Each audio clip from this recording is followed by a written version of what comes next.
Hi friends, welcome to our channel. இன்றைக்கி நம்ம பாலை வச்சு பால்கோவா வீட்டில் எப்படி பண்ணுறது சொல்லி தான் இன்றைக்கி பார்க்க போகிறோம்.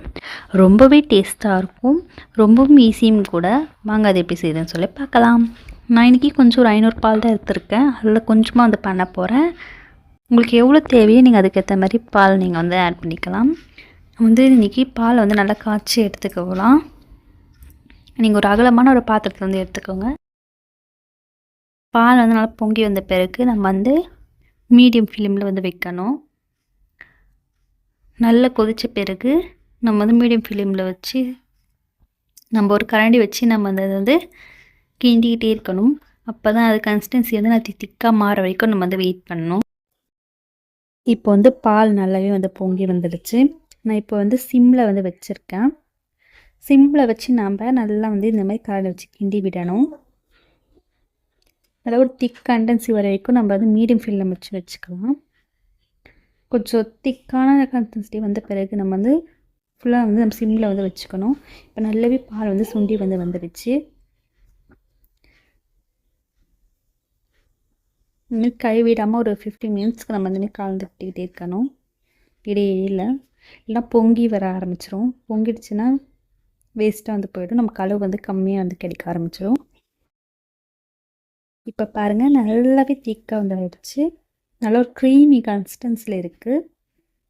இப்போ ரொம்ப சிம்மில் இருக்கணும், மீடியம் ஃப்ளேமில் இருக்கக்கூடாது, அடிப்பிடிச்சிடும். நீங்கள் பால் போடக்கூடிய இதே மெத்தடில் நீங்கள் பண்ண வேண்டியதாக இருக்கும். நல்லா க்ரீமி கன்சிஸ்டன்சியில் கிடச்சிது. இதுக்கு மேலே எனக்கு அடிப்பிடிக்கிற மாதிரி இருக்கிறதுனால இதிலே நான் ஸ்டவ் ஆஃப் பண்ணி எடுத்துக்கிறேன். இப்போ ஒரு பிளேட்டில் ஸ்ப்ரெட் பண்ணி விட்டாச்சு. நல்லா ஸ்ப்ரெட் பண்ணி விட்டுட்டு கொஞ்சம் நல்லா சில்னஸாக ஆகிறதுக்கு நம்ம வெயிட் பண்ணலாம். வெயிட் பண்ணிவிட்டு தேவையான சுகர் நம்ம நல்லா பவுடர் பண்ணி இதில் ஆட் பண்ணிக்கலாம். தேவையான அளவு ஆட் பண்ணி நீங்கள் ஆட் பண்ணிக்கலாம். ரொம்ப அதிகமாக சரி, ரொம்ப திப்பு அதிகமாக இருக்கிற மாதிரி இருக்கும் இனிப்பு சுவை. நீங்கள் தேவையான அளவு கொஞ்சம் கொஞ்சமாக ஆட் பண்ணி நல்லா இதை மிக்ஸ் பண்ணி விட்டுட்டிங்கன்னா பால்கோவா ரெடி. நீங்கள் பால் பவுடராக மேக் பண்ணுறதா இந்த கன்சிஸ்டன்சியில் நீங்கள் நல்லா வெயிலில் காய வச்சுட்டு கொஞ்சமாக சுகர் ஆட் பண்ணி பவுடர் பண்ணிட்டிங்கன்னா மில்க் பவுடர் உங்களுக்கு கிடச்சிடும். பால் கோவாக்கு நம்ம இந்த வளர்த்து ஒரே மெத்தட் யூஸ் பண்ணி நம்ம 2 பவுடரில் ஈஸியாக பண்ணலாம். இல்லை பாதி நீங்கள் மில்க் பவுடராகவும் யூஸ் பண்ணிக்கலாம், பாதி இல்லை நீங்கள் இப்போ பால் கோவாவும் யூஸ் பண்ணிக்கலாம். சுகரை நல்லா பவுடராக பண்ணி எடுத்தாச்சு. இப்போ நம்ம அதில் ஆட் பண்ணி நல்லா மிக்ஸ் பண்ணிக்க வேண்டியது தான்.